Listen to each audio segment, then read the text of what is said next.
Agora, olha só, falta pouquíssimo tempo para a realização de mais uma edição do Enem, o Exame Nacional do Ensino Médio. A prova é considerada a principal porta de entrada para as universidades públicas e também privadas de todo o Brasil. O primeiro dia de provas acontece no dia 13 de novembro, o que significa que agora, então, já é a reta final aí, né, para preparação dos participantes, dos estudantes. Por isso, então, hoje eu recebo aqui, mesmo que virtualmente, o coordenador e professor do Colégio Objetivo, o Raul Neto, já está aqui com a gente posicionado. Bom dia, Raul, seja bem-vindo aqui ao Edição Manhã. Bom dia a todos, muito obrigado aí pelo convite em participar aí da edição. Obrigada, Raul, pela presença mais uma vez. Então, para a gente começar, eu queria que você, que tem propriedade nesse assunto, comentasse um pouco sobre a questão da importância aí, né, do Enem nesse cenário da educação no Brasil. Ele é, de fato, considerado essa verdadeira porta de entrada e a mais importante delas para o ensino superior? Existem diversas portas de entradas para o ensino superior, né? Algumas são as universidades particulares, que muitas já adotam, inclusive, o Enem e a nota do Enem como um dos critérios para você poder acessar a universidade privada, inclusive com descontos, né, nas mensalidades. Boa parte das universidades públicas já aderiram à nota do Enem como uma das formas de acesso à universidade, né, a uma vaga dentro da faculdade, ou até mesmo as universidades estaduais que têm parcerias com o Enem, com o Ministério da Educação e que têm vagas reservadas para estudantes pelo Enem, ou até mesmo adotam o Enem como forma de ingresso dentro do vestibular, né? Eu diria que nesse cenário da educação, o Enem, além de porta de entrada para as universidades, ele também é uma avaliação, um termômetro da educação brasileira, né? Ajuda a gente a entender um pouquinho, diagnosticar um pouquinho o andamento, a evolução do ensino no Brasil. Traçar também, né, políticas públicas na área de educação para o futuro. E, Raul, por ser tão importante nessa preparação aí para o Enem, ela já começa lá atrás. Mas falando agora dessa reta final, ela também pede uma preparação específica, né? Você diria que agora a questão principal seria saber controlar a ansiedade desse momento? Sem dúvida nenhuma. Essa é a palavra-chave. Ansiedade, controlar a ansiedade. Eu sempre falo para os alunos que metade do sucesso de uma prova é o controle do cérebro.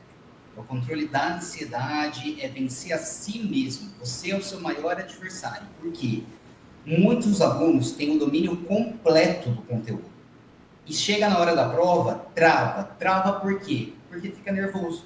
Fica nervoso, não entende uma questão que é extremamente simples, não entende uma questão que é mera interpretação de texto, que é mera leitura, e com isso acaba deixando de pontuar, acaba deixando de acertar uma questão, ou acaba errando uma questão que é simples, né? Deixando de ganhar pontos que são preciosos na pontuação final, no resultado final dele nessa avaliação.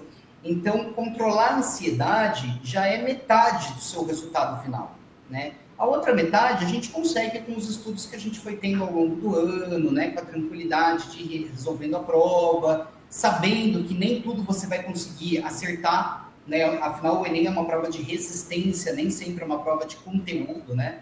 Então, ter esse controle da ansiedade, ter esse domínio sobre a mente, manter a respiração, manter a calma. Assustou, não conseguiu resolver uma questão ali de cara? Calma, relê a questão, mantenha a respiração tranquila e segue a prova que você consegue chegar num resultado adequado lá na frente. E, Raul, até pensando nessa questão da ansiedade, né? Tem muitos colégios, cursinhos que organizam a chamada aula dica para trazer mais tranquilidade, né, para os estudantes nessa reta final. E tem um evento dessa forma que acontece em Campinas nessa semana, é isso mesmo? Isso mesmo. Nessa semana mesmo a gente está organizando aqui, nós do Colégio Objetivo, a gente organiza um evento mais de descontração com os alunos. A gente vai aliar dicas para os estudantes, tanto dicas emocionais para envolver o psicológico, né, dos estudantes, quanto dicas técnicas, né, para se resolver a prova do Enem, até mesmo dicas de conteúdos das disciplinas, envolvendo geralmente os conteúdos que mais caem todos os anos no Enem. mas a gente vai intercalar essas dicas com brincadeiras entre professores e alunos, momentos divertidos, momentos de emoção, momentos de confraternização. Por quê? A gente nota que chega nessa reta final, nesse momento do ano, bate aquele cansaço, começa a surgir aqueles sinais de estafa no estudante. E isso se soma à ansiedade. Então começa a vir as crises de ansiedade, o desespero, o estudante começa a dar aqueles sinais de cansaço, de esgotamento mental. E trazer essa atividade de descontração, aquele momento, né, de alegria, de dar novas energias ao estudante, é muito importante para ele chegar na prova do Enem com um sentimento de confiança renovado. Então, a gente sempre faz uma atividade pensando numa aula dica, numa aula estratégia, para motivar o aluno a chegar na prova com confiança plena de que ele vai ter o sucesso no dia do Enem. Olha, Raul, eu prestei o Enem em 2012, já faz aí 10 anos, e eu lembro até hoje da minha aula dica, viu, que eu tive ali, né, que eu presenciei, que eu vi, e que foi, na verdade, um grande respiro, como você comentou, um fôlego aí nesse momento de tensão. Agora, uma outra dúvida que eu queria te perguntar é em relação à revisão do conteúdo. Você diria que esse é o momento para fazer essa revisão? Ela deve ser personalizada para cada estudante, pensando ali na área que ele quer mais desenvolver? Seria algo nesse sentido? É um momento de revisão, sim, e de revisão personalizada. Acho que essa é uma palavra bem interessante também. Por quê? É um momento em que o tempo ele é muito curto agora. Então, talvez uma estratégia legal, né, para cada estudante seja focar nas matérias em que ele tem mais facilidade. Por quê? Se ele vai pegar uma matéria em que ele tem mais dificuldade e se depara com essas dificuldades, nesse curto prazo, ele tem menos tempo para solucionar a dificuldade e ele vai acabar gerando mais nervosismo e ansiedade do que tranquilidade e confiança para a prova. Então, agora que o tempo está mais curto, talvez seja interessante o estudante focar mais naquilo que ele tem confiança, tranquilidade, né? Que ele tem mais conforto, para que ele se sinta mais confortável e chegue no dia da prova com essa segurança a plenos pulmões, né? Porque ele vai sentar e ter o cérebro mais tranquilo para realizar a prova, né? Afinal, como eu falei agora há pouco, eu diria que metade da prova é o domínio da mente, né? É o domínio da ansiedade. Exatamente. Para a gente finalizar, então, Raul, qual é a sua opinião sobre esses guias que a gente vê aí que propõem, de uma certa forma, prever o que deve cair na prova do Enem?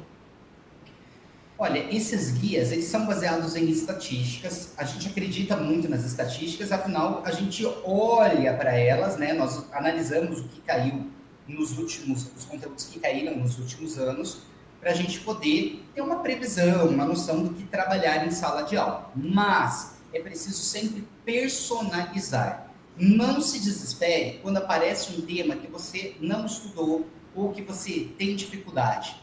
Olhe para um tema em que você fale, nossa, que legal, isso daqui eu sei, isso daqui é super gostoso de estudar, isso daqui eu tenho facilidade, e foca nesse tema.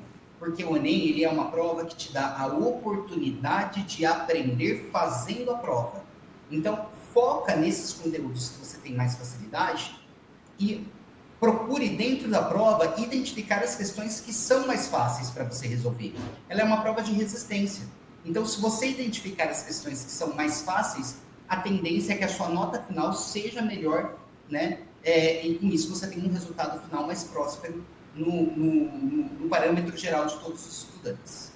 Tá certo, Raul. Eu agradeço, viu, a sua participação aqui no Edição Manhã. Muito obrigado por dispor aí desse tempo para trazer essas dicas, tanto para os estudantes, né, que estão aí apreensivos com esse momento, mas também para os pais, né, as pessoas no entorno que podem ajudar a trazer mais tranquilidade. Obrigada.